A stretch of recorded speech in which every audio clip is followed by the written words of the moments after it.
श्री गणेशाय नमः।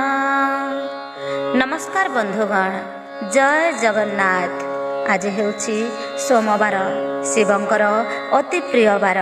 प्रथमे आसंतु श्री शिवंक स्तुति करिबा, तापरे शिव पुराण आरंभ करिबा। गोटिए अध्याय हेउ पछे मन देई निश्चय शुणिबे। श्री शिव स्तुति।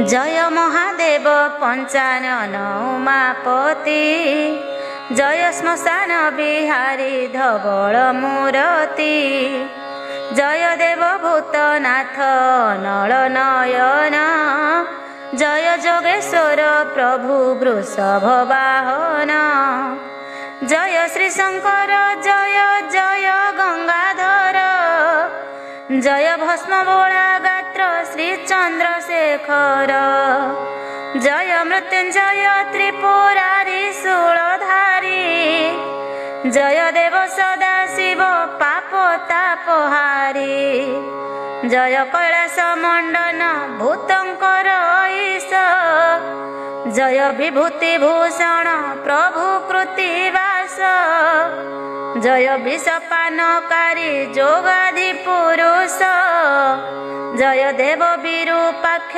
धूर्जटि गिरीश, जय दिगंबर व्याघ्रंबर धर हर, जय पिनाकी खट्वांग कर्पूर गौर, जय सुरासुर नर आदिक पूजित, जय श्री मुकुंद प्रिय गणेशंक तात, जय लिंगराज नीलकंठ लोकनाथ, जय चंद्रचूड़ देव हर काशीनाथ, जय सकल प्राणीक आश्रयदायक, जय सविता शशांक पार्वती नायक, जय खंड परशुधर घृमित लोचन, जय मंगलदायक पिनाक धारण, जय लोहित नयन श्री हरिंक प्रिय,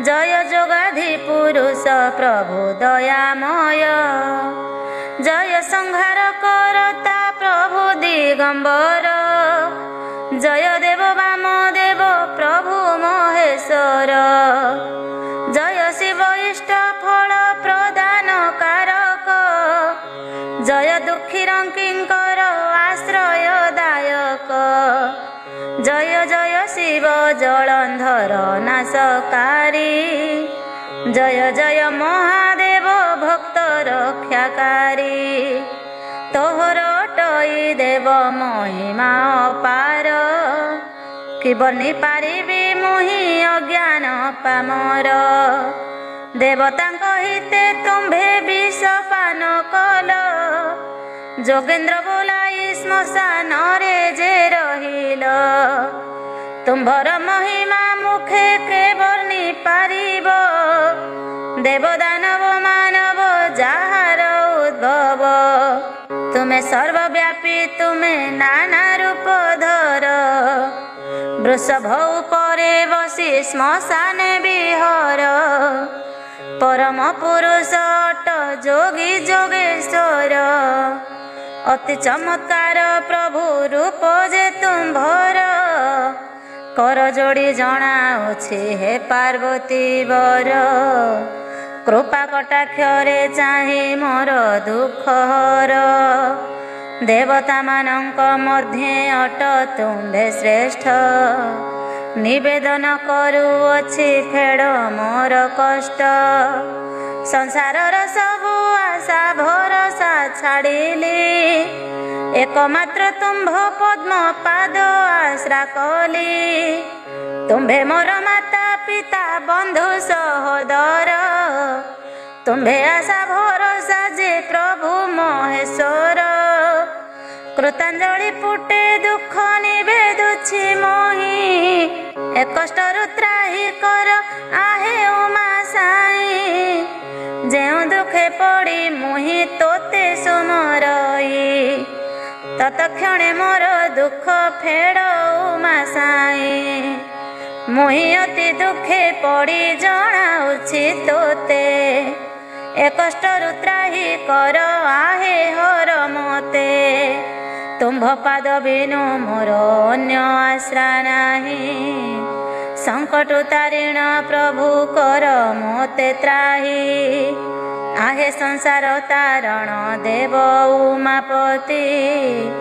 ତୋହରି ଚରଣ ମୋର ଏତିକି ବିନତି। ସଙ୍କଟର ସ୍ରୋତେ ଦେବ ଭାସୁଅଛି ମୁହିଁ। ଦୟାକରି ମୋତେ ଦିଅ କୂଳକୁ ଲଗାଇ। ନହିଲେ ହେ ମହାଦେବ ଜୀବ ଉଡ଼ିଯିବ। ତୋ ଆଶ୍ରିତେ ମାଣ ଗଲେ ତୋ ନିନ୍ଦା ହୋଇବ। ଭୟଙ୍କର ଦୁଃଖେ ପଡ଼ି ଜଣାଉଛି ଦୁଃଖ। ଫେଡ଼ ମୋହର ଦୁଃଖକୁ ପାର୍ବତୀ ନାୟକ। ଆତଙ୍କ କାଳରେ ମୁହିଁ ଧରେ ତବ ନାମ। ମୋ ଦୁଃଖ ବେଦନା ଦେବ ନେବାର ବହନ। ବ୍ୟାଧିମନ୍ତ ସୁମରିଲେ ଆରୋଗ୍ୟ କରାଉ। ଦରିଦ୍ର ସୁମରିଲେ ଯେ ଅତି ଧନ ଦେଉ। ମୁଁ ଅତି ଆରତେ ଡାକେ ଫେଡ଼ ମୋ ଆରତ। ଜୟ ଜୟ ପ୍ରଭୁ आहे ଦେବ ଭୋଳାନାଥ। ଫେଡ଼ବାନ ଫେଡ଼ ଦୁଃଖ ଶରଣ ତୋହର। ତୁହି ମୋ ଇଷ୍ଟ ଦେବତା आहे ଦେବହର। ଏବେ ଆସନ୍ତୁ ଶିବ ପୁରାଣ ପଞ୍ଚମ ଖଣ୍ଡ ଆରମ୍ଭ କରିବା। ଆଜିର ବିଷୟ ରହିଛି ଯୁଗମାନଙ୍କର ଆୟୁ ବର୍ଦ୍ଧନ। ଈଶ୍ୱର କହନ୍ତି ଭଗବତୀ ଏବେ ଶୁଣ। ବିରାଟ ପୁରୁଷ କେହ୍ନେ ଲଭିଲେ ଜନମ। ସତ୍ୟରୁ ସତ୍ୟ ଯୁଗ ଜନମ ଯେ ହୋଇଲେ। ସତ୍ୟ ଯୁଗ ବୋଲି କରି ନାମ ତାର ଦେଲେ। 17,64,000 ବର୍ଷ। ସତ୍ୟ ଯୁଗର ଜନଙ୍କ ଅଟଇ ଆୟୁଷ। ସତ୍ୟ ଥିବା ଜନେ ମହାଲକ୍ଷ୍ମୀ ପାଉଥିବେ। ଅସତ୍ୟ ମାନଙ୍କୁ ମହାଲକ୍ଷ୍ମୀ ଗଞ୍ଜୁଥିବେ। ବିରାଟ ପୁରୁଷ ସତ୍ୟ ସ୍ଥାପିଲେ ସନ। ଯେତେ ରାଜ ଭୋଗ କଲେ କହନ୍ତି ସାନ। ସୋମବଂଶେ ବାଳ ଯେ ହୋଇଲା ଯେ ଜନମ। ଉଦରୁ ବିଷ୍ଣୁଙ୍କର କ୍ଷତ୍ରିୟ ଉତ୍ପନ୍ନ। ଏ ନବଦ୍ୱୀପରେ ସେହି ହେଲା ନରପତି। ଶୁକ୍ର ଅଂଶରେ ଜନମ ଲଭିଲା କ୍ଷିତି। ଲକ୍ଷେ ସହସ୍ର ବତ୍ସର କଳା ରାଜପଣ। ମୁନି ଅପରାଧୀ ହୋଇ ତେଜିଲା ପରାଣ। ସୂର୍ଯ୍ୟବଂଶେ ମାନ ଧାତା ହୋଇଲେ ଜନମ। ତ୍ରିପୁର ଜଗତ ବଳେ ନେଲା ସେ ସ୍ୱାଧୀନ।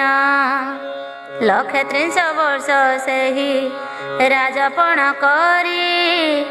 ରାବଣ ସଙ୍ଗେ ସମର କଲା ମହାବଳୀ। 10 ଆସ୍ୟ ବୀର ତାକୁ ଜିଣି ନ ପାରିଲା। ଚାପୁଡ଼ି ମାରିଣ ତାର ମୁଣ୍ଡ ଛିଣ୍ଡାଇଲା। ଅଭିଶାପ ଦେଲା 10 ଆସେ ମୃତ୍ୟୁ କାଳେ। ମୃତ୍ୟୁ ଲଭିବୁ ତୁ ହି ମୋ ବଂଶ ଯେ ହସ୍ତରେ। ଭୃଗୁ ବଂଶେ ପରଶୁରାମ ଜନମ ହୋଇଲେ। ସହସ୍ରାର୍ଜୁନକୁ ପିତୃ ଛଳେ ହତ୍ୟା କଲେ। ସହସ୍ରାର୍ଜୁନଙ୍କୁ ମାରି ସହସ୍ରାୟରୀ। 3 ସପ୍ତବାର ପୃଥ୍ୱୀ ନିକ୍ଷେତ୍ର ଯେ କରି। ଭୋଗ କଲେ ରାଜା ହୋଇ 2 ସହସ୍ର ବର୍ଷ। କଳ୍ପାନ୍ତେ ବଞ୍ଚିଲେ ଜାନରେ ଯେ ବାନ୍ଧି ଘଣ୍ଟ। ପୁରର ବା ଚନ୍ଦ୍ର ବଂଶେ ଲଭିଲେ ଜନମ। 14 ବ୍ରହ୍ମାଣ୍ଡେ ଗଲା ମହିମା ବ୍ୟାପୀଣ। ରାଜବଣ ଲକ୍ଷେ ସହସ୍ର ବରଷ କରିଣ। ପୁଣ୍ୟଗିରିରେ ପଶି ଯେ ହରାଇଲେ ପ୍ରାଣ 16,000ରେ ସତ୍ୟ ଯୁଗ ଭୋଗ ଜାଣ 17,28,000 ପ୍ରମାଣ ବ୍ରହ୍ମା ଅଂଶରୁ ବିଷ୍ଣୁ ଯେ ଲଭିଲେ ଜନମ ଶୁଣ ଗୋ ଗୌରୀ ତୋତେ କହେ ବୁଝାଇଣ 13,48,000 ଆୟୁଷ ତ୍ରେତୟା ଯୁଗର ଶୁଣ ସକଳ ବିଦୁଷ ଅଷ୍ଟାଦଶ ନରପତି ଯେତେ ଭୋଗ କଲେ ସଗର ବଂଶ ରାଜାଏ ରାଜପଣ କଲେ ବିଷ୍ଣୁଙ୍କ ପାଦୁକଙ୍ଗାକୁ ମର୍ତ୍ତ୍ୟକୁ ଆଣିଣ ବଂଶଯାକ ଭଗୀରଥ ଦେଲେ ଉଦ୍ଧାରିଣ ଭ୍ରତଖଣ୍ଡ ମହି ଏହି ପବିତ୍ରଟେ ଜାଣ ରଘୁଦେବ ତାଙ୍କ ପରେ କଲେ ନୃପପଣ ସନାତବେ 600 ବର୍ଷ ନୃପତି ହୋଇଲେ ତାଙ୍କ ପରେ ଦଶରଥ ନୃପତି ପଣରେ ଲକ୍ଷେ ନର ସହସ୍ର ଯାଏ କଲେ ରାଜପଣ ରାମଙ୍କ ବିହୁନେ ସେ ହାରିଲେ ପରାଣ ରାମଙ୍କ ବିହୁନେ ସେ ହାରିଲେ ପରାଣ ରାମଚନ୍ଦ୍ର ନରପତି ହେଲେ ତାଙ୍କ ପରେ 150 ବର୍ଷ ପୃଥ୍ୱୀ ଭୋଗ କଲେ ସ୍ୱର୍ଗପୁରେ ଶରୀରେ କରିଲେ ଗମନ ଲବକୁଶ ଦୁହିଁଙ୍କୁ ସେ କରି ନୃପରାଣ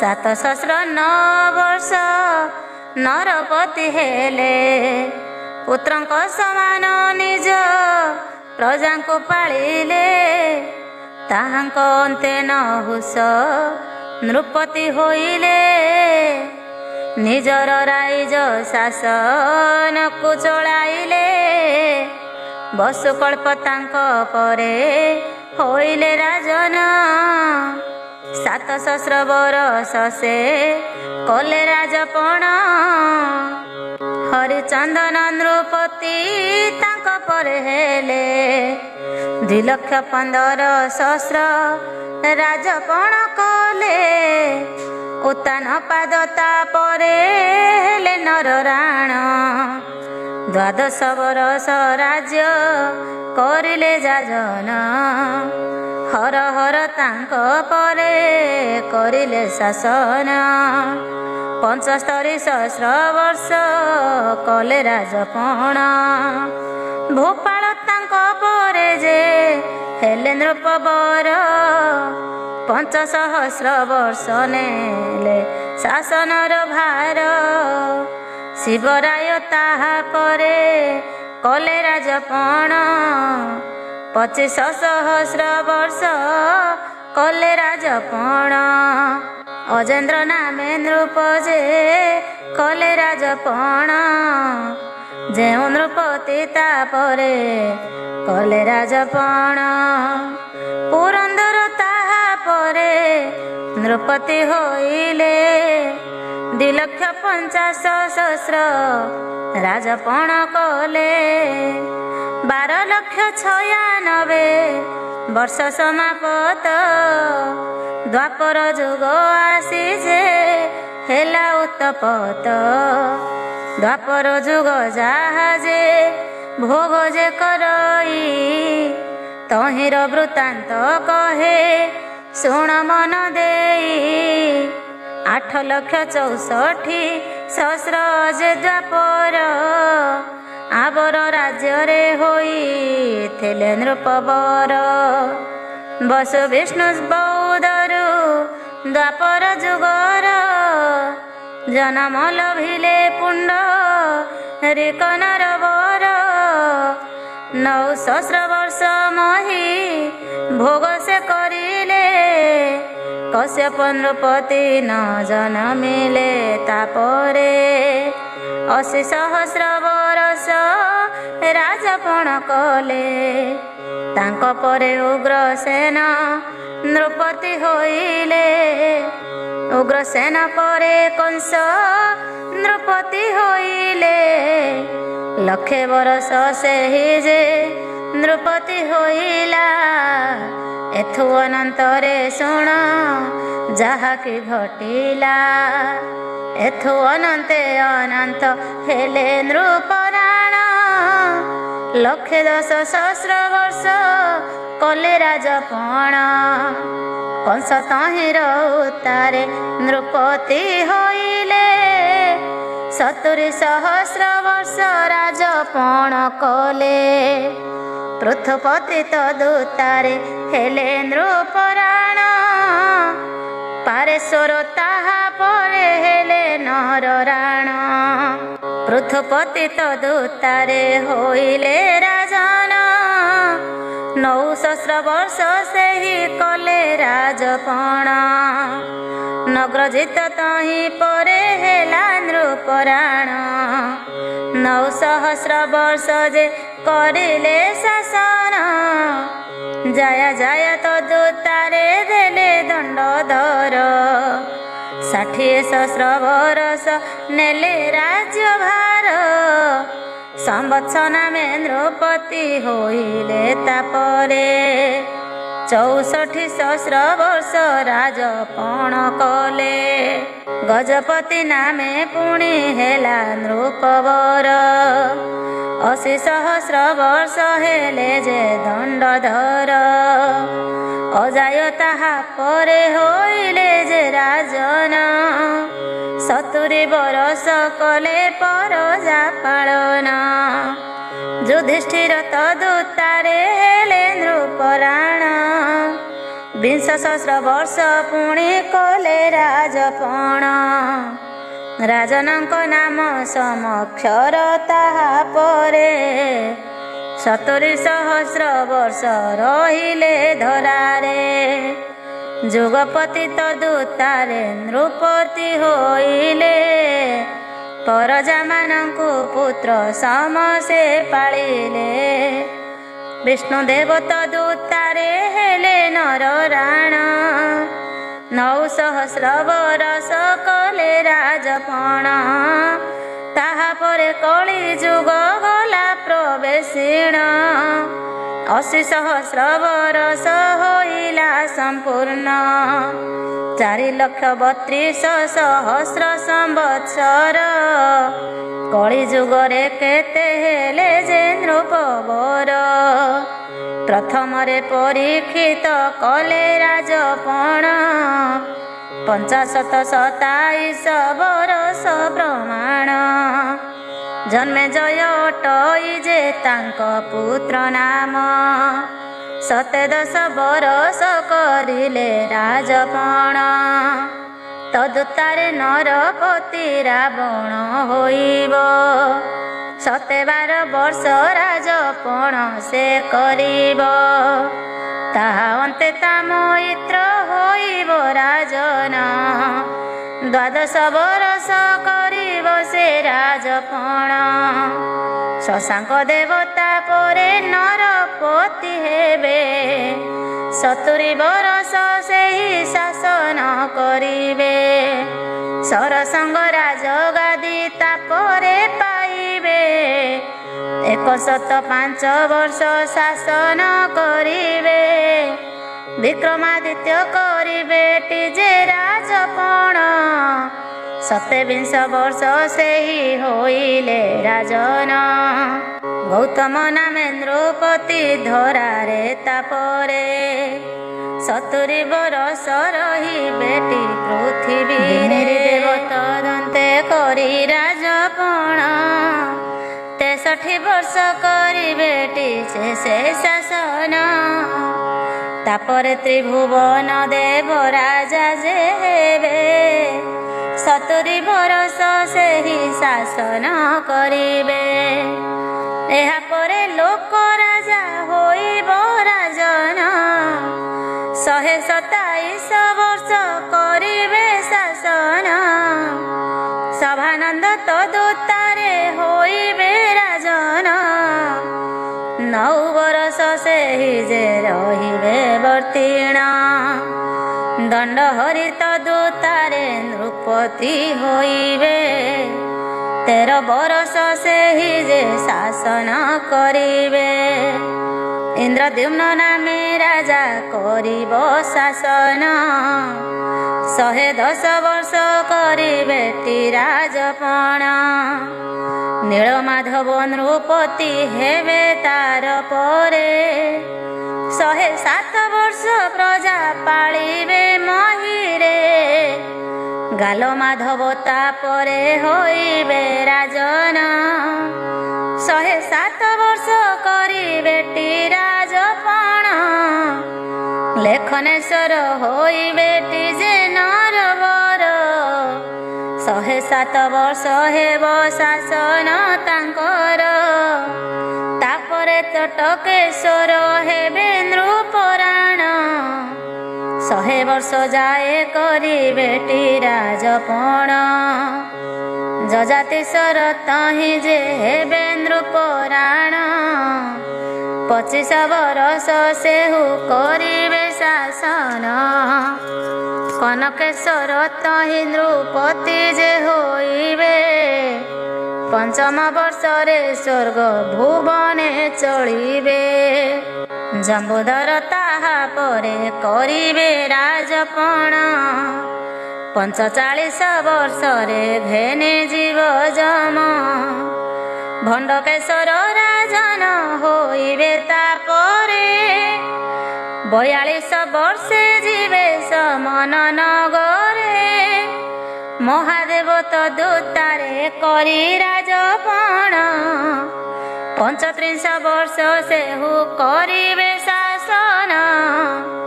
ତାପରେ ରକ୍ତ କେଶରୀ କରି ରାଜପଣ। 42 ବର୍ଷେ ସେହି ତେଜିବ ପରାଣ। ଗଙ୍ଗବଂଶ ତଦୂତାରେ କରିବେ ଶାସନ। ଚୁଡଙ୍ଗ ଦେବ କରିବେ ନିଜେ ରାଜପଣ। 33 ବରଷ ରହିବେଟି ଶାସନରେ। ବିନାଶ ହୋଇବେ ସେ ଯାଇ ଚୌଦ୍ୱାରେ। ଈଶ୍ୱର ଦେବ ତଦନ୍ତେ ହୋଇବେ ରାଜନ। ସାରଙ୍ଗଗଡ଼ରେ ଗୃହ କରିବ ନିର୍ମାଣ। 9 ବର୍ଷ ସେହି ରାଜ୍ୟ କରିବ ଶାସନ। ସିଦ୍ଧେଶ୍ୱର ତାଙ୍କ ପରେ ହୋଇବେ ରାଜନ। ଅନଙ୍ଗ ଭୀମ ଦେବ ଯେ ହେବେ ନୃପବର। ବିନାଶ ହୋଇବେ 65 ବରଷର। ତାର ଅନ୍ତେ ରାମେଶ୍ୱର ହୋଇବେ ରାଜନ। 60 ବରଷେ ସେହୁ ଲଭିବ ମରଣ। ପ୍ରତାପ ନୃସିଂହ ଦେବ ରାଜା ତାର ପରେ। 24 ବର୍ଷ ଶାସନ କରିବ ରାଜ୍ୟରେ। ପୃଥିବୀ ମଧ୍ୟରେ ସେହି ହୋଇବ ରାଜନ। 32 ବର୍ଷ ପର୍ଯ୍ୟନ୍ତ କରିବ ଶାସନ। ପଦ୍ମନାଭ ନରପତି ହେବେ ତାର ପରେ। 35 ବର୍ଷ ସେହି ରହିବ ଧରାରେ। ମନୁ ତଦନ୍ତ କରିବେଟି ଯେ ରାଜପଣ। ଶୁଣ ଗୌରୀ ଏବେ ଦେଇ କରି ମନ। 26 ବରଷ କରି ସେହି ରାଜପଣ। ଏଠାରୁ ଯେ ଗଙ୍ଗବଂଶ ଜୀବନି ଛିଡ଼ିଣ। କପିଳେନ୍ଦ୍ର ଦେବ କରିବେଟି ରାଜପଣ। 32 ବର୍ଷରେ ଯିବେ ସମନ ସଦନ। କାଳରୁଦ୍ର ତାହା ପରେ ହେବେ ନରପତି। 31 ବର୍ଷ 9 ମାସରେ ମରିବ। ସୂର୍ଯ୍ୟବଂଶ ଏହିଠାରୁ ଯିବଟି ସରିଣ। ଗୋବିନ୍ଦ ଦେବତା ପରେ ରାଜନ ହୋଇବେ। 11 ବର୍ଷ 4 ମାସ ଯେ ଶାସିବେ। ଚକ୍ର ପ୍ରତାପ ତାପରେ ହେବେ ନରପତି। 12 ବର୍ଷ 6 ମାସ ପାଳିବେ ଟିଖିତି। ପୁରୁଦେବ ତାହା ପରେ ହୋଇବେ ରାଜନ। ବର୍ଷେ 5 ମାସ କରିବେଟି ରାଜପଣ। ମୁକୁନ୍ଦ ଦେବ ନାମରେ ହୋଇବେ ରାଜନ। ବର୍ଷେ 5 ମାସ କରିବେଟି ରାଜପଣ। କପିଳ ଦେବ ନାମରେ ହୋଇବେ ରାଜନ। 11 ବର୍ଷ 6 ମାସ କରିବେ ଶାସନ। ଲାଙ୍ଗୁଳା ନରସିଂହ ଦେବ ହୋଇବେ ରାଜନ। ବେନି ବର୍ଷ ବେନି ମାସେ ତେଜିବେ ଜୀବନ। ଗୋବିନ୍ଦ ନରେନ୍ଦ୍ର ତାର ପରେ ହେବେ ରାଜା। 14 ବରଷ ସୁଖେ ପାଳିବେ ପରଜା। ରଘୁଦେବ ନାମେ ହୋଇବେଟି ନୃପରାଣ। 16 ବର୍ଷ ଘେନି ଯିବ ତାହାଙ୍କ ସମନ। ରାମଚନ୍ଦ୍ର ଦେବ ହୋଇବେଟି ନୃପବର। 31 ବର୍ଷେ ଯିବେ ସମନ ନଗର।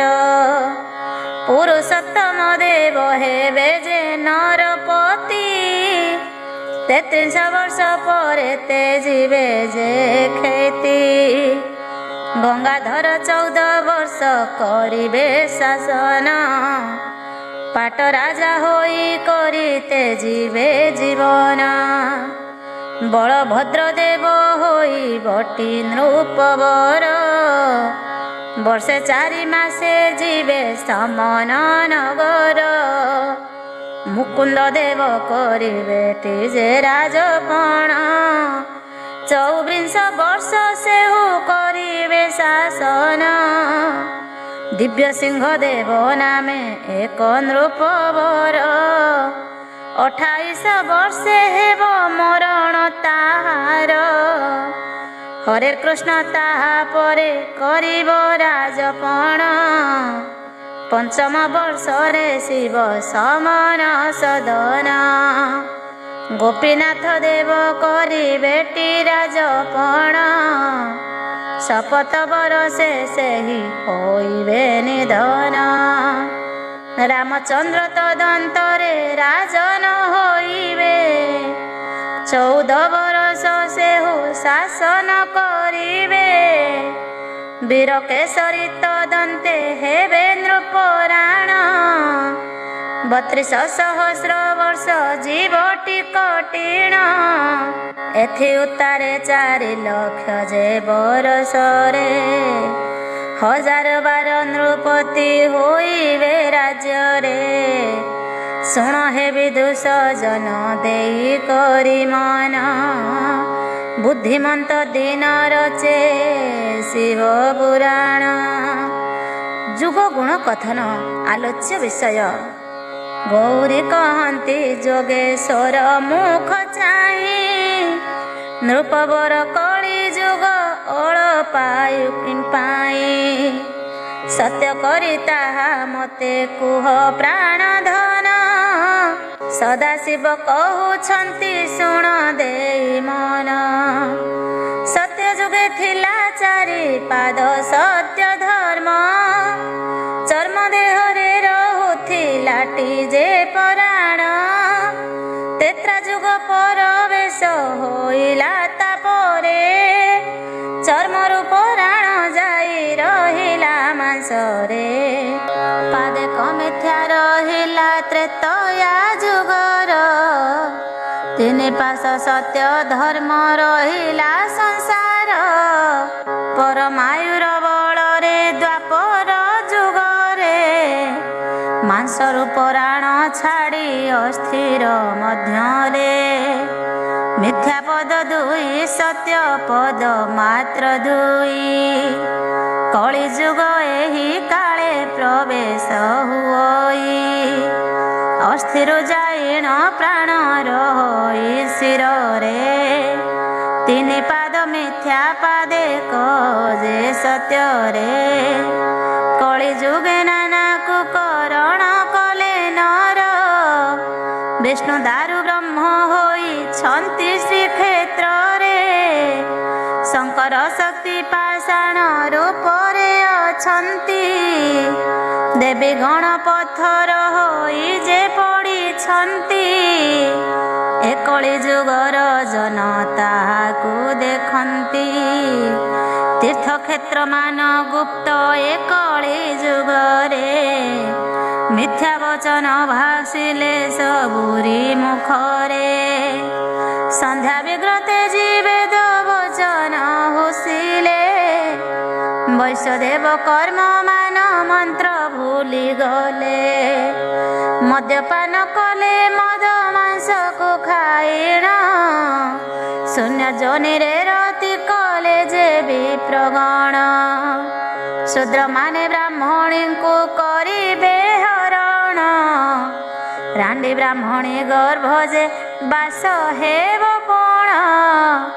ଶୂଦ୍ର ନାରୀଙ୍କୁ ବ୍ରାହ୍ମଣ କରିବେ ରମଣ, ବୈଷ୍ଣବ ହେଲେ ମାଳା ଯେ ତିଳକ ଧରିଣ।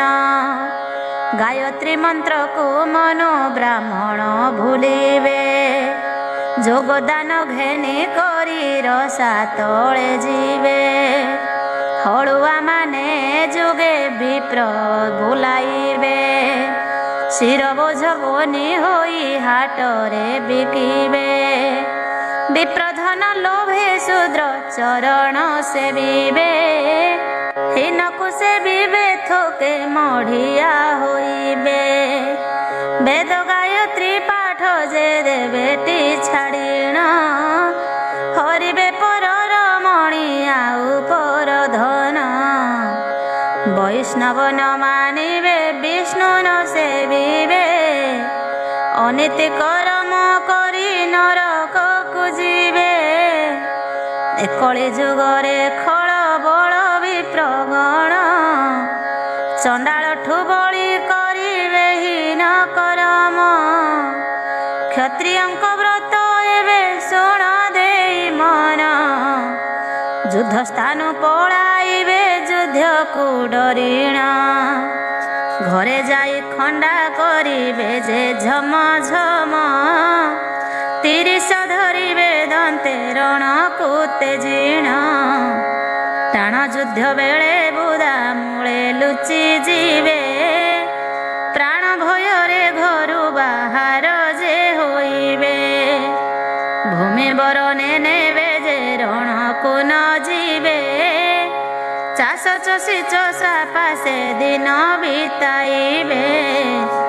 କାଣ୍ଡ ଧରିଥିବେ ଯୋଡ଼ା ନିଶାକୁ ରଖିଣ, ଝାଡ଼ା ପଳାଇ ଆସିବେ ଯୁଦ୍ଧକୁ ଡରିଣ। କ୍ଷତ୍ରି କୁଳ ନାଶା ହେବେ କରି ଯେ କୁକର୍ମ, ନ ରହିବେ କେହି କ୍ଷତ୍ରି ହୋଇ ଏକ ଜଣ। ବୈଶ୍ୟମାନଙ୍କର କଥା ଶୁଣ ମନ ଦେଇ, ପତି ତେଜିଆଳେ ଥିବେ ଚାକରାଣୀ ହୋଇ। ଶୂଦ୍ର ସ୍ତ୍ରୀ ମାନଙ୍କର କଥା ଏବେ ଶୁଣ, କିରସ୍ତାନ ହୋଇ ଆନେ କରିବେ ରମଣ। ଅନୀତି ହୋଇବ ଏ ଯେ କଳି ଯୁଗରେ, ଅଜାତି ସୁରତି କରିବେ ନାରୀ ସଙ୍ଗରେ। ସତୀମାନେ ବିଚଳିତ ମନେ ଯେ ହୋଇବେ, ପୁରୁଷେ ପୁରୁଷଙ୍କୁ ରତି ଯେ କରିବେ। ଖୁଡ଼ି ଭଉଣୀଙ୍କୁ ଦୁଷ୍ଟେ କରିବେ ହରଣ, ଅନେକ ନୀତି ବହି ଯିବ ସଂସାରେଣ। ଚାରି ବର୍ଣ୍ଣ କଳି ଯୁଗେ ଏକ ହୋଇଯିବେ, କର୍ମମାନ ତେଜ୍ୟା କରି ଅନୀତି କରିବେ। ଶୂଦ୍ରମାନେ ଆଚରିବେ ବ୍ରାହ୍ମଣଙ୍କ କର୍ମ, ଯତି ଦଣ୍ଡଧାରୀ ମାନେ କରିବେ କୁକର୍ମ। ଲକ୍ଷ ଲକ୍ଷ ଗୋବଧ ହୋଇବ ଧରାରେ, ଦୁଗ୍ଧହୀନା ଦୁଗ୍ଧ ଥିବ ତାଙ୍କର ସ୍ତନରେ। ପୋଷିବା ଜନ୍ତୁକୁ ମାରି ଯିବେଟି ଖାଇଣ, ଗୃହସ୍ଥକୁ ଅବିଶ୍ୱାସେ ବିଷ ଦେବେ ଜାଣ। ରତି କରୁଥିବେ ପର ପୁରୁଷ ସଙ୍ଗରେ, ମନ ନଥିବ ଆପଣା ସ୍ୱାମୀର ପାଶରେ। ପର ପୁରୁଷଙ୍କୁ ସେହି ରତି ଦେଉଥିବେ, ଧର୍ମାଧର୍ମ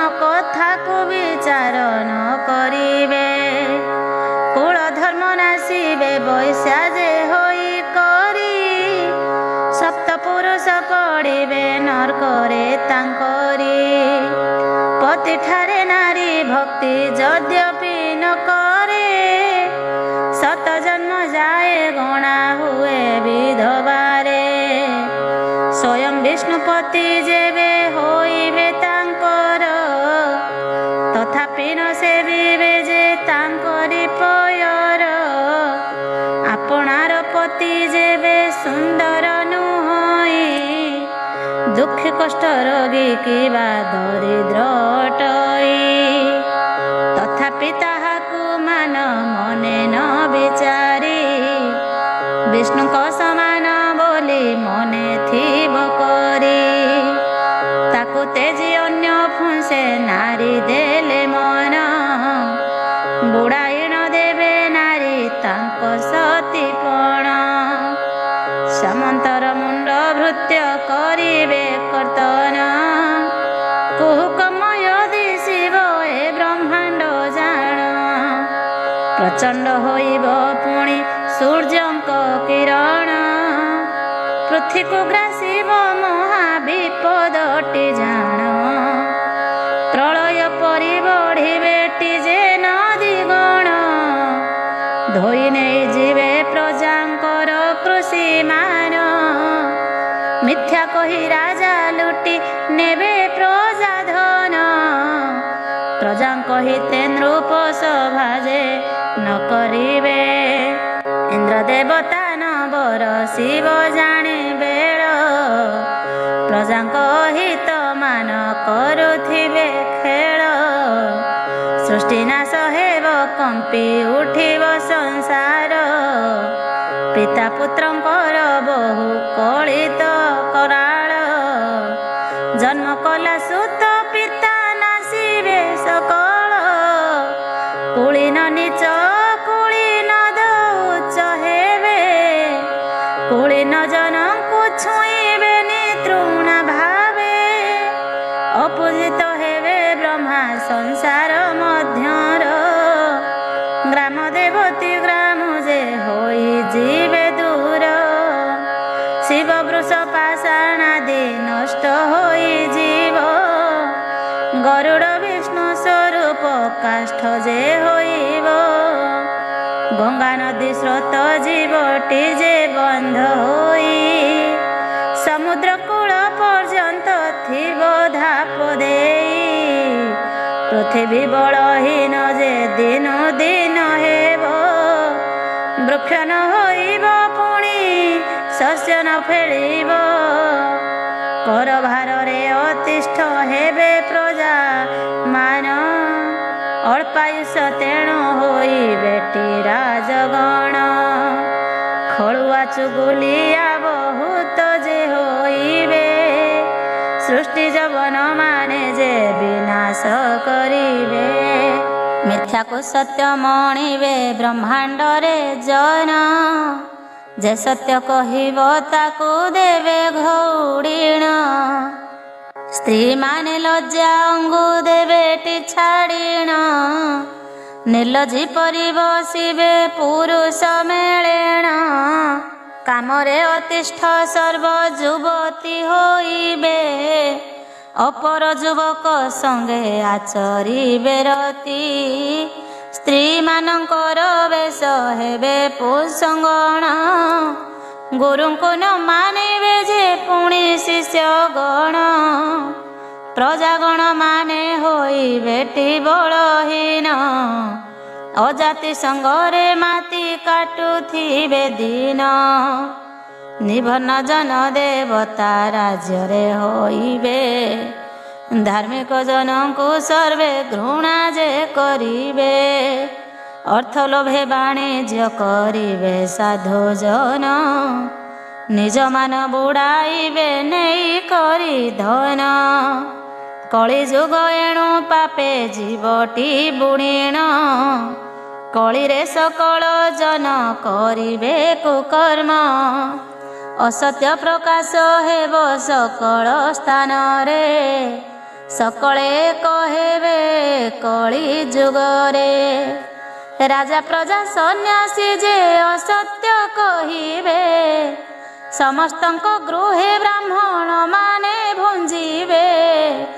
ପାର୍ବତୀ ବୋଲନ୍ତି ଶୁଣ ହେ ପ୍ରଭୁ ଶଙ୍କର, ଅସମ୍ଭବ ଲାଗେ କଳି ବୃତ୍ତାନ୍ତ ସକଳ। କିପରି ଉତ୍ତମ ହୋଇବଟି ପଞ୍ଚାନନ, ଦେବଦେବୀ ମାନେ ପୂଜା ପାଇବେ କେଶନ। ଅସତ୍ୟ ଜୀବ ସତ୍ୟ କେବେ ହେବ ଯେ ହର, ପାର୍ବତୀଙ୍କ କଥା ଶୁଣି କହନ୍ତି ଶଙ୍କର। ବିଷ୍ଣୁ ଦାସ ଘରେ ବିଷ୍ଣୁ ହେବେ ଅବତାର, ଉଦ୍ଧାରିବେ ଦୁଃଖରୁ ଭକତ ଯେ ସକଳ। ସଂକର୍ଷଣ ଜାତ ହେବେ ବାସୁ ପଣ୍ଡା ଘରେ, କଳ୍କି ଅବତାର ହେବେ ଜଗତ ଠାକୁରେ। 12 ହାତ ଖଣ୍ଡା ଧରିଣ ସରେ ବସିଣ, ଚତୁର୍ଭୁଜ ହୋଇ କଳା ଧଳା ଚଢ଼ିଣ। ହଳ ମୁସଳ ଧରି ଯେ ଯିବେ ବଳରାମ, ପୃଥ୍ୱୀକୁ କୋପରେ କରିବେ ଯେ ସେ ଭ୍ରମଣ। ପୃଥିଦେବୀ ଅନ୍ଧକାର ହେବ 13 ଦିନ, ପୃଥିବୀର ଭାର ଦୁହେଁ କରିବେ ହରଣ।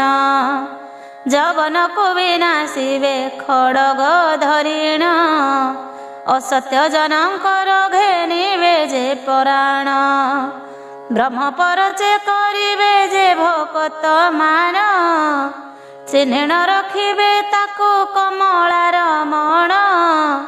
କୋଟିଏ କାଠ ମାଳିଆ ଯୁଦ୍ଧରେ ପଡ଼ିବେ, ତାଙ୍କର ରକ୍ଷକ କେହି ସେଠାରେ ନଥିବେ।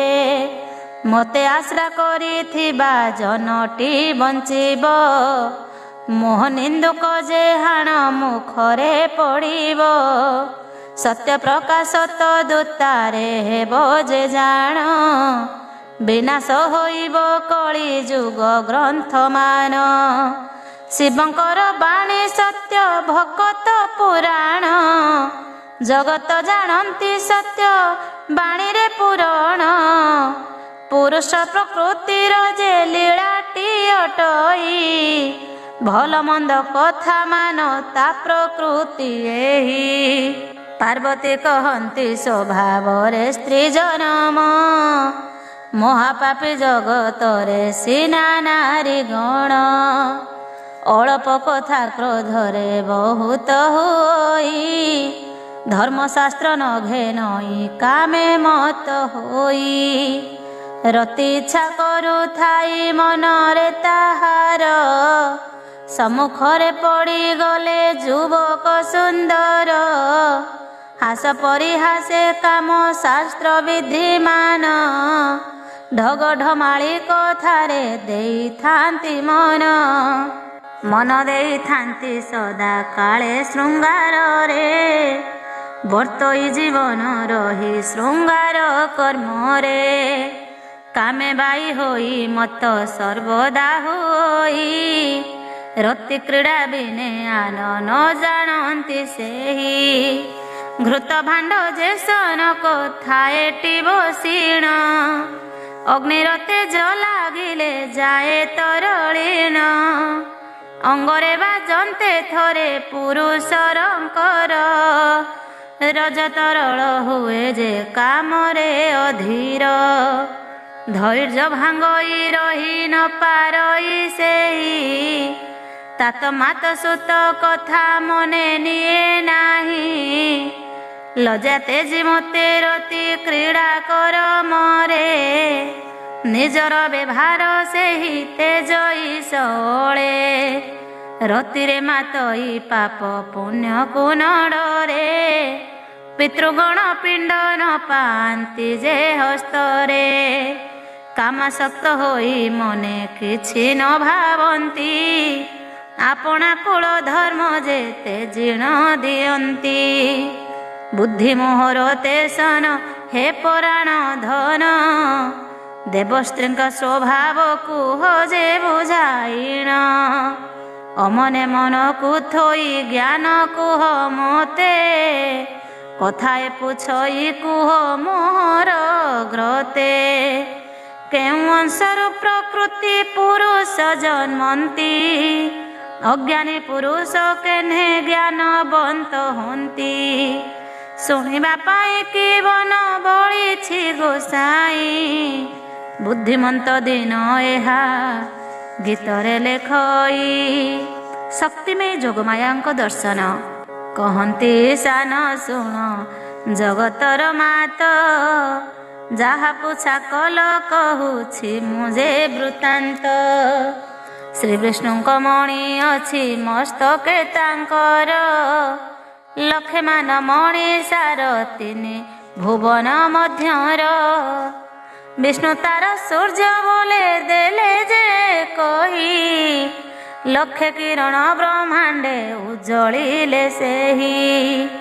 ତାଙ୍କରି ତେଜ ବିକାଶେ ତିନି ପୁରରେ, ଛାୟା ମାୟା ବେନି ଭାର୍ଯ୍ୟା ବିବାହ କରିଲେ। ଯୋଗମାୟା ମାୟାଙ୍କ ଦେହରୁ ହେଲେ ଜନ୍ମ, ମୋହିନୀଙ୍କ 64 ଯୋଗ୍ନି ଉତ୍ପନ୍ନ। ଯୋଗ୍ନି ଠାରୁ ସ୍ୱପ୍ନ ନାରୀ ହୋଇଲା ଜନମ, ଶୁଣ ଗୋ ପାର୍ବତୀ ଏବେ ସ୍ଥିର କରି ମନ। ସ୍ୱପ୍ନ ସୁନ୍ଦରୀଠୁ ମହାମାୟୀ ଜନମିଲେ, ମହାମାୟୀ ଠାରୁ ଦୁର୍ଗା ଜନ୍ମିଲେ ସଂସାରେ। ମହାମାୟୀ ଠାରୁ 4 କନ୍ୟା ଉତ୍ପନ୍ନ, ମୁନି ଗଜ ଗୋପ କନ୍ୟା ଲଭିଲେ ଜନମ।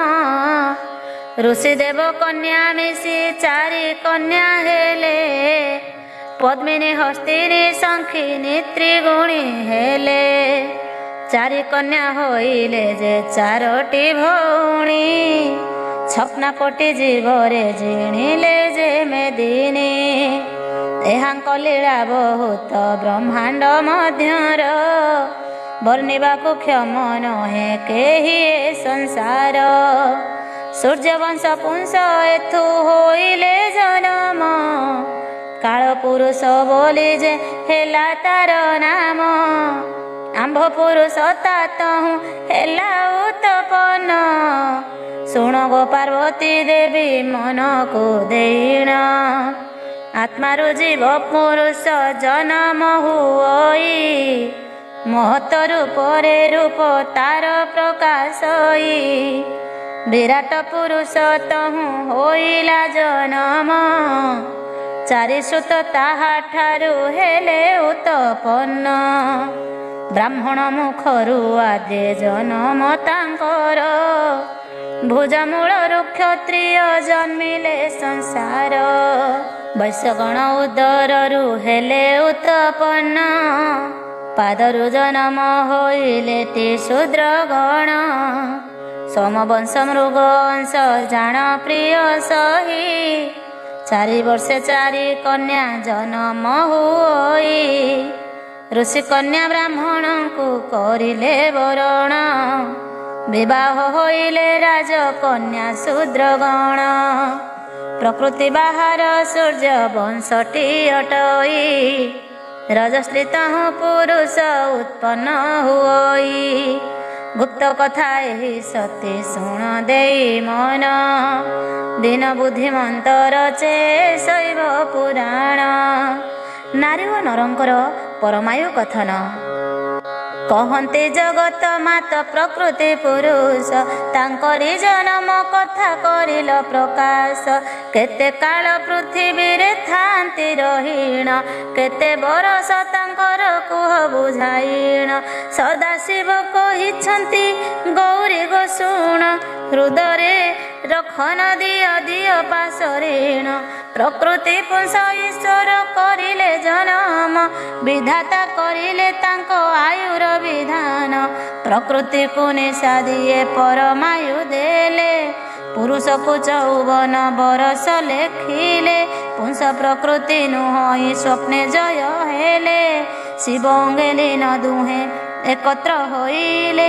ଗୌରୀ କହନ୍ତି ତାହା ଜାଣିବି କିପରି, ଶ୍ରୀମୁଖ ଶୁଣିଲେ ସିନା ବିଶ୍ୱାସ ଯେ କରି କହନ୍ତି ସାନ ସନ୍ଧି କଥା ଦେବା କହି ଦେହେ ବୁଦ୍ଧି ଯେ ପ୍ରକାରେ ପ୍ରଳୟ ହୋଇ ବାୟୁ ବସିଥାଇ ଯେବେ ଦ୍ୱାଦଶ ଅଙ୍ଗୁଳ ତକ୍ଷଣେ ରହିଯା ଉଠି 24 ଆଙ୍ଗୁଳ ଚଳିଲେ ବାୟୁ 50 ଯାଏ ଯେ ଗମଇ ଶୟନେ 36 ଆଙ୍ଗୁଳ ସଧରେ ବହଇ ରତିରେ ସେ 49 ଅଙ୍ଗୁଳ ଗମଇ 36 ଆଙ୍ଗୁଳ ଭୋଜନେ ସଦା ଗମୁଥାଇ ଅଷ୍ଟାଙ୍ଗୁଳ କଥୋପକଥନ ବେଳେ ହୁଏ ଗାଇବା ବାଇବା ବେଳେ ହୁଏ 60 ଜୀବର ମରଣ କାଳ ଯେ ବେଳେ ହୋଇ ବିଶାଖେ ଅଙ୍ଗୁଳ ସେହି ବେଳରେ ରହଇ ବିଶାଖେ ଅଙ୍ଗୁଳ ଯେଉଁ ବେଳରେ ହୋଇ ଜୀବ ପରମ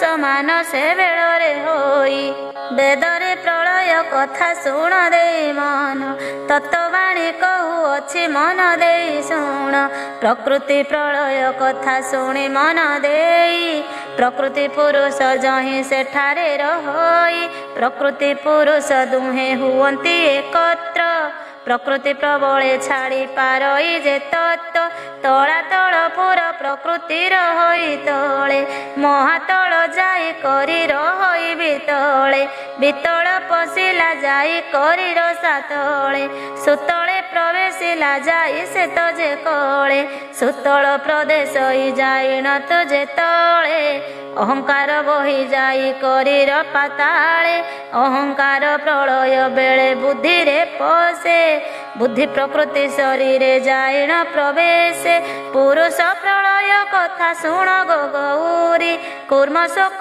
ମଣ୍ଡୁକିରେ ରହେ ପ୍ରଜେ ବାରି ସେ ପ୍ରଳୟ ହେଲେ ମଇ ଲୋକରେ ମରଣ ତଳାତଳରେ ଯାଇ ଯେ ତକ୍ଷଣ ବସନ୍ତି ତଳାତଳରୁ କର୍କଟ ନାଗର ମନ୍ଦିରେ ତହୁଁ ସମ୍ଭବନ୍ତି ଯାଇ ଅନନ୍ତ ନାଗରେ ଅନନ୍ତ ବିରାଟ ଦେହେ ପଶଇ ଯାଇଣ ବିରାଟ ଦେହେ ମହତ୍ତ୍ୱ ଆଶ୍ରୟଟି ଜାଣ ମହତ୍ତ୍ୱ ପ୍ରଳୟ ରହେ ଶରୀର ତାହାର ଆଦି ଶକ୍ତି ରହେ ସେ ପୁରୁଷ ଗର୍ଭର ଜୀବ ଆତ୍ମା ଏପରି ସୃଷ୍ଟିର ଯେ ମୂଳ ସ୍ଥିତି ଉତ୍ପତ୍ତି ସଂହାରଣ ହସ୍ତରେ ତାର ଏକତ ହୋଇଲା ମନ ଦୁଇ ଯେ ଅଙ୍ଗରେ ପଳାଇ ପଶିଲା ଯାଇ ପରମାତ୍ମା ଠାରେ ବିଷ୍ଣୁ ସଞ୍ଚରଇ ଯହିଁ ପ୍ରଳୟ ନଥାଇ ମନ ଜୀବ ଦେହେ ଯାଇ ପଳାଇ ପଶଇ ଆବର ଯେତେକ କଥା ଶୁଣ ଦେଇ ମନ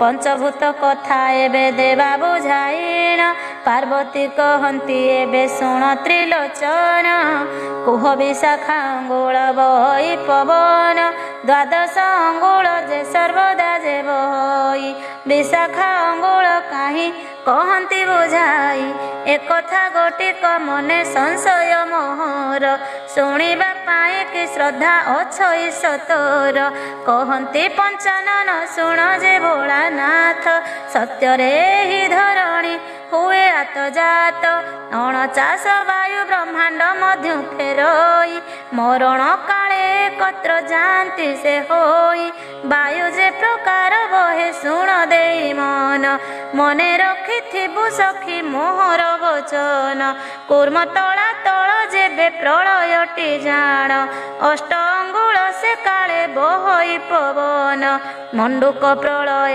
ଅଷ୍ଟ ଅଙ୍ଗୁଳ ବର୍ଦ୍ଧନ ବିତଳ ପ୍ରଳୟଟି ହୁଏ ଯେ ଯେବେ ଜେଣ ଅଷ୍ଟ ଅଙ୍ଗୁଳ ପୁଣି କହିଲେ ଯେ ପବନ ରସାତଳ ପ୍ରଳୟଟି ହୁଏ ସେଦିନ ପୁଣି ଅଷ୍ଟ ଅଙ୍ଗୁଳ ପବନ ଯେ ବହଇ ସୁତଳ ପ୍ରଳୟ ହୁଏ ଜାଣ ମହାମାଇ ତ୍ରିକୁଟ ପ୍ରଳୟ କଥା ଶୁଣ ଦେଇ ମନ ଅଷ୍ଟ ଅଙ୍ଗୁଳ ପୁଣି ବହେ ଯେ ସମୀରଣ ପୁନଃ ଅଷ୍ଟ ଅଙ୍ଗୁଳ ଯେ ପବନ ବଢ଼ଇ ଅନନ୍ତ ପ୍ରଳୟ ପୁଣି ସେଠାରେ ଘଟଇ ଅନନ୍ତ ପ୍ରଳୟରେ ଦ୍ୱାଦଶ ଯେ ଆଙ୍ଗୁଳ ଅଷ୍ଟବୁଦ୍ଧି ଅଧିକେ ଯେ ଶୁଦ୍ଧ ଯେ ଜଳ ଗୁରୁ ପ୍ରଳୟ ବଢ଼ଇ ଯେ ଅଷ୍ଟ ଆଙ୍ଗୁଳ ପତ୍ର ପ୍ରଳୟ ବଢ଼ଇ ଅଷ୍ଟ ଯେ ଆଙ୍ଗୁଳ ଅଷ୍ଟ ଆଙ୍ଗୁଳି ଶନି ଯେ ପ୍ରଳୟରେ ଜାଣ ପବନ 50 ବାୟୁ ହୁଏ ଏକ ସ୍ଥାନ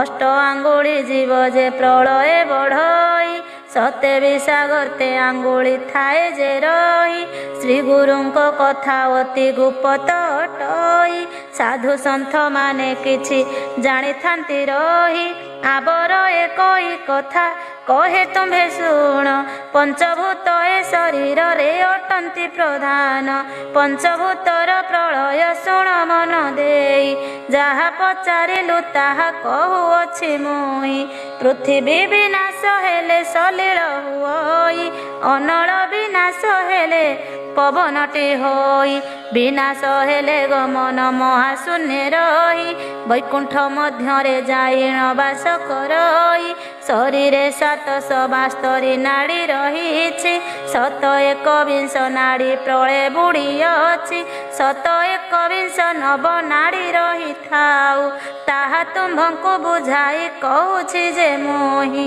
ଏହି ପ୍ରକାରେ ନାଡ଼ି ପ୍ରଳୟ ହୁଅଇ ମୂଳାଧାର ଚକ୍ର ପ୍ରଳୟଟି ଏହିପରି ମୂଳା ଚକ୍ର ପ୍ରଳୟ ମୁହିଁ କହେ ବିସ୍ତାରି 7 ତାଳ ଜଳ ବରଷଇ ଦିନ କରେ ଶୁଣ ଗୋ ଗୌରୀ ଯାହା କହତ ଛାମୁରେ ଚାରି ପାଖୁଡ଼ାକୁ ବକ୍ରତୁଣ୍ଡେ ଯେ ସମ୍ଭାଳି ଶକୁନି ନାଡ଼ିକୁ ଗଣେଶ ଦେହେ ଯାଏ ଚଳି ଶତ କୁମ୍ଭ ନୀର 8 ଦିନ ବରଷଇ ଇନ୍ଦ୍ର କମଳେ ବସିଲା ଗଣେଶ ଡୁବଇ ମଳ ମୁକ୍ତା ତହିଁ ହୋଇଲା ଯେ 10 ପ୍ରତେ ବ୍ରହ୍ମ ଆଶ୍ରେ କଲେ ହୁଅଇ ଇନ୍ଦ୍ର ଯେ ପ୍ରାସ୍ତେ ସେହୁ 3 ଦିନେ ଜଳ ଧାରା ବରଷଇ ମୂଷକ ପ୍ରମାଣେ ଜଳ ଧାରା ପଡ଼େ ମହି ଷଡ଼ ଦଳେ ଷଡ଼ାକ୍ଷର ବସଇ ତହିଁରେ ବ୍ରହ୍ମଲୀନ ହେଲା ପୁଣି 10 ଅକ୍ଷରରେ ଷଡ଼ ଚକ୍ରରୁ ମୂଷଳ ଧାରା ବରଷଇ ପଞ୍ଚ ଦିବସେ ବିଷ୍ଣୁ ପ୍ରଳୟ ସିନା ଯେ ହୋଇ 16 ଦଳୁ ଯାଇ ବିଷ୍ଣୁ ପଶନ୍ତି ଶିବରେ ନିରଞ୍ଜନକୁ ଆଶ୍ରିତ ଶିବ ପ୍ରଳୟରେ ବିଷମ ଧାରାରେ ବରଷଇ 7 ଦିନ ଅନାଦି ପ୍ରଳୟ ହେଲେ ଯାଏଟି ହୋଇଣ ନିରଞ୍ଜନ ପ୍ରଳୟ ହୋଇଲେ ନିରାକାର ରହନ୍ତି ପିଣ୍ଡରୁ ପ୍ରାଣ ଛାଡ଼ଇ ସେ କାଳ ଶୂନ୍ୟ ସଙ୍ଗେ ଶୂନ୍ୟ ମିଶି ହୁଏ ମହାଶୂନ୍ୟ 49 ବାୟୁ କଥା ଶୁଣ ଦେଇ ମନ ସେ କଥା ଗୋଟି ଗୌରୀ ପଚାରିଲୁ ତୁହି ଏ ବିଶ୍ୱ ବ୍ରହ୍ମାଣ୍ଡ କେନେ ପ୍ରଳୟ ହୁଅଇ ପୁଣି 21 ଜ୍ଞାନ ପବନ ପଶଇ ନିଃଶବ୍ଦ ଏ ବ୍ରହ୍ମାଣ୍ଡରେ ଜଣେ କେହି ନାହିଁ ସତବାୟୁ ବିଲୀନ ଯେ ଉଦାନ ମଧ୍ୟର ଜ୍ଞାନ ବାୟୁ ପଶେ ଯାଇ ଅଜ୍ଞାନ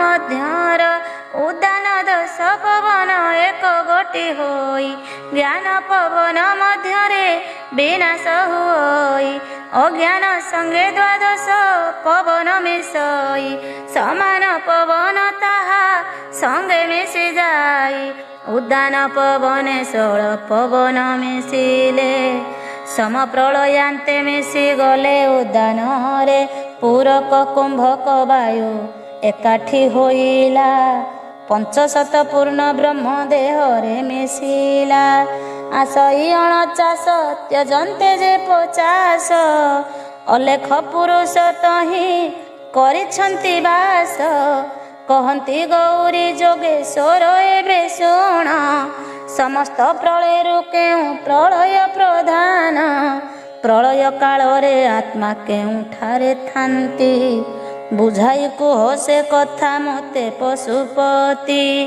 ଶିବ କହୁଛନ୍ତି ଦକ୍ଷ ପ୍ରଜାପତି ଜାଣ ଅଚଳ ଭକତି ଗଲା ତୁମ୍ଭଙ୍କୁ ମିଳିଣ ମୋତେ ପୁଛୁ ଆତ୍ମା ଥାଏ କାହିଁ ପ୍ରଳୟରେ କହୁଛି ସେ କଥା ଶୁଣ ସଖୀ ଧୀର ସ୍ଥିରେ ବ୍ରହ୍ମବେତ୍ତା ମାନଙ୍କୁ ଯେ ଯାହା ଅଗୋଚର ସେ କଥା କହୁଛି ସଖୀ ଆଗରେ ତୋହର ସହସ୍ର ଯୁଗ ଗତେ ଧାତାକୁ ଦିବସ ଜାଣ ସହସ୍ର ଯୁଗରେ ପୁଣି ରାତ୍ରେ କ ପ୍ରମାଣ ରାତ୍ର ପସନ୍ତେ ପୃଥିବୀ ପ୍ରଳୟଟି ଜାଣ ପ୍ରଳୟ ପରେ ପୃଥିବୀ ହୋଇ ନିର୍ମାଣ ସୃଷ୍ଟି ଉତ୍ପତ୍ତି ସଂସାର ଏପରି ଅଟଇ ଆଦି ନାରୀକୁ କହନ୍ତି ଯେ ବୃଷଭ ସାଇ ସକଳ ଆତ୍ମାରେ ବ୍ରହ୍ମ ଅଙ୍ଗେ ହନ୍ତି ଲୀନ ଆତ୍ମାଟି ଅକ୍ଷୟ କ୍ଷୟ ନୁହେଁ ନାଶବାନ। ଆତ୍ମା ଥରେ ଗଲେ ଆଉ ବାହୁଡ଼ଇ ନାହିଁ। ଆଗ ଦଶ ଭୁଜା ତୋତେ ସତ କହିଲଇଁ। କୋଟି ବ୍ରହ୍ମାଣ୍ଡ ଗଲେ ଯେ ହୁଅ ସର୍ଜନ। ଆତ୍ମା ଥିଲେ ସବୁ କିଛି ମିଳଇଟି ଜାଣ।